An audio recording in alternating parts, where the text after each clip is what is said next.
I just got back from World of Coffee San Diego, the year's biggest coffee event, and I wanted to make this video to highlight some of my favorite things that I saw over the weekend. I'm Riley. I'm one of the founders of Valor Coffee in Roswell, Georgia. This is my third year in a row going to Coffee Expo, and it's always one of my favorite weeks of the year. I'm gonna go over 5 things that I saw that I really liked, and then at the end, I'm gonna throw in a couple of bonuses. One of them is like a weird thing. I don't really know if I like it or not, to be honest. I don't really know if I know what it is, but stick around and let me know in the comments if you know something that I don't. First up, the Zerno Z2. I personally own the Z1. I have for like 6 months now, and I really like it a lot. It's my grinder that I use at home. I use it basically every single day, but it is not perfect, yet it is on its way to being perfect. It has a lot of things that I really like, and it seems like the Z2 fixes most of the things that I don't like. The first of those things is that the Z2 finally has a knocker mechanism. With the Z1, you have to kind of take off the chute and clang it around to get all of the remaining staticky coffee out of the chute. And the Z2 has this really satisfying clicky, twisty mechanism on the chute that kind of fixes this issue. Next up, it has a brushless motor, which basically makes it quiet. Coming from a quiet grinder to the Z1 has caused division in my household. The Z1 is so loud and clangy because it has brushes in the motor. And so to know that this grinder is nearly quiet, it's so quiet that it has a 10-minute auto shutoff. This is the thing that I'm most excited about, and I'm really hoping that Zerno makes a retrofit motor for the Z1, but we shall see. There's the obvious that it has bigger burrs. For my home grinder, this doesn't really mean a ton for me, but it is a nice upgrade as well. And then the last big fun new thing with this grinder is that it does have variable RPM. I have had grinders with variable RPM. We have the EG1 here at our lab, and to be honest with you, I don't really change the settings that often. So this one isn't a huge deal for me, but I will say they did it really nicely. The knob has a bearing, clicky feel to it, and the entire grinder just feels really premium. So I am excited for this grinder, and I am tempted to buy it. Even though I'm not wanting to just get dragged into the trap of just upgrading because something is new and flashy, it does seem like a very awesome upgrade, so I might be selling my Z1 to move into the Z2. Number 2 is coming up, but if you haven't done so yet, I would really appreciate if you would like this video and go ahead and subscribe to my channel. I put out videos about coffee business, gear, all sorts of things, along with Valor's channel. So it would mean a ton if you would like and subscribe and then stick around for videos that we have coming up. Okay, at number 2 is the Roest P3000. I think this roaster might have been at the last expo, but I didn't get a chance to get hands-on with it, and I'm super interested in adding it to our facility eventually. It would be an incredible roaster to roast more premium coffees at a smaller batch size, and the footprint is just incredible for the output that the roaster can do. They claim that it can roast 25 kilos per hour with batch sizes of 3 kilos and a minimum batch size of 1 kilo, which is what I'm really interested in. It would be really nice to do premium coffees through this roaster and then maybe serve them at a ticketed event here at our HQ. It's fully electric, sits on a tabletop, and they claim that it has under 7-minute roast and reset cycles, which is pretty insane. So I got to mess around with it a little bit. The interface seems super smooth, and I really like the design. It is a very high price point. I'm not going to give out their quoted price on it, but it is a dream piece of gear that we want to have here at Valor's HQ someday. Number 3, the Opus 2. We just dropped a YouTube video comparing cheap grinder plus expensive espresso machine versus expensive grinder with cheap espresso machine. And in that video, we found some things about the Opus that we really just don't like. And I think the Opus 2 has basically fixed all of those. So I'm so excited to get it in here and give it a test. That video will be right up tippity top if you guys want to watch it. So the main thing that I'm excited about is that they claim it has 0 retention and an anti-static design, and the retention on the Opus 1 was so bad. It made dialing in, especially for espresso, a nightmare. So I think if they can get over that hurdle at the price point, it will probably be a pretty big deal. It also just looks really good. I love how they brought in color to this grinder, and I hope that they continue to do that with their other products, kind of bringing it in line with their espresso machine. It looks really nice. It also has legit 48mm conical burrs, which is a big upgrade over the 40mm burrs in the Gen 1. So I look forward to getting that in here, testing it, and then hopefully selling it at Valor's cafes and online if it really lives up to the expectations. Next up at number 4, again, not a brand new item, but I haven't seen it in person yet. So the SOVDA Precision Fill is something that we are looking to add here as we increase our production volume. This year we are getting a new upgraded roaster to tag along with our Loring S15.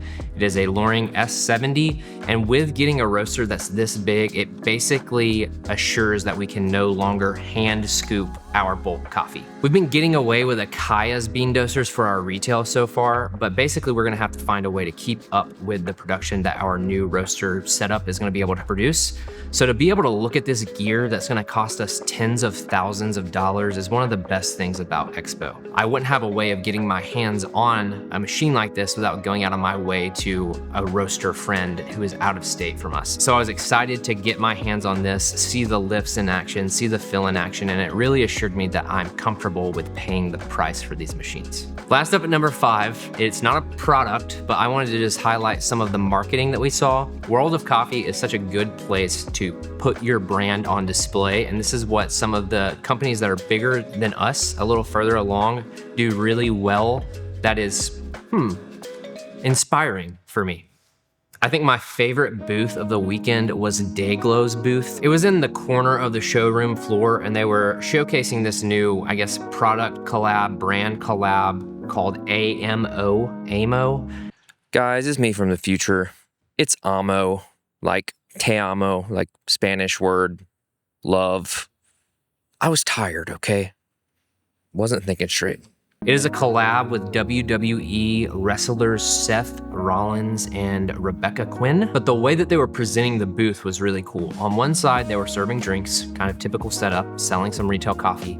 And then on the back side, where they were showcasing AMO, they had dual bars set up for like a tag team latte art throwdown. Obviously, really works well with the WWE collab, and the packaging design of the AMO coffee was pretty incredible. Some of the best packaging design we've ever seen, honestly. Another great booth was Oatly's booth. They always do a really good job. This year they had a claw machine with prizes. They had a huge conveyor belt that was kind of cycling out drinks from their back bar, something that I've never seen before. They also had a photo booth, and every single milk that they sell on tap for people to just come up and grab. This all lends its way to creating experiences for the people that are there. People want to get their photo taken in the photo booth. People want to take pictures of the conveyor belt. Incredible marketing. Good job, Oatly. Third on this list of great marketing is Fellow. They really presented everything like an Apple store, very symmetrical. All of their products were on shelves. The cables were all hidden, but things were still powered. It was very cool. The way that they presented their products was just, again, incredible. Very Apple-esque. So huge fan of the layout of their booth. I went to it multiple times because it was just that pretty. And then last but not least, my favorite, but I'm partial to this, was the Unblended Roasters Village booth. We did brew coffee there, but if you don't know Unblended, they are our partners in Colombia who connect us with all of our direct relationships there. They wanted their booth to highlight not themselves, not what they do, but the producers. So they had several producers out who were able to stand around while roasters who they partner with were brewing their coffee. It was a pretty incredible experience to be able to brew Andres Martinez coffee when he was standing right beside us. You had people walking up who know Valor's brand, wanted to get the coffee, and then we were able to hand them this coffee and say, this is his, he grew this. So I look forward to working with Unblended for years to come because that's just that sick. All right, I got some bonus topics, but while we were talking about marketing, here's a call to action for you. Buy Valor Coffee, link in description. We've got like 20 coffees right now. They're all incredible. I was just talking about our Colombian options. Go on there, pick one up, support our producing partners, support the work that I'm doing here at Valor. If you like this video, I would really appreciate it. Thank you. Okay, bonus number 1. Coolest part about World of Coffee is just hanging out with people. When I look back on this event years from now, I probably won't remember that I got my hands on the Opus Gen 2, but I will remember the night that I spent hanging out with my friends from Colombia, having a beer, talking about businesses, talking about our families. This is a time where you can come together, make new connections with new direct relationship producing partners, hang out with them, get to know them on a personal level. You can meet other roasters, other cafes whose cafes you might never ever go to. And then lastly, for us, we were fortunate enough that some of our wholesale partners even came to the event and hung out with us throughout the week. So that's by far my favorite part about events like this and what really keeps me going back year after year. And then bonus number 2, the weirdest thing I saw the whole time, I'm sure I'll get more clarity on this soon, but the Acaia Horizon. I think the way that they launched this product just made everyone not really understand what was going on with it. Maybe it was intentional, ambiguous. I mean, I am talking about it right now, obviously, but I don't really understand what it does because I don't really feel like it was really spelled out anywhere. And honestly, I couldn't really find a place on their bar to ever demo it. I know that it is a post-brew device. You put it on top of your coffee and it does something with the pressure. But I look forward to seeing what this is, and I've even pre-ordered one that I'm going to review on the channel. It should be here at some point in May. If you're watching this in the future, sorry if that timeline isn't relevant for you, but check back for that video. I look forward to making it. Maybe you're watching this video and you are new to the coffee world. If so, I would love to have you along this journey, so please subscribe. And then if you want to learn more, I have a 53-minute video that is a beginner's guide to specialty coffee that you can watch right here. Peace.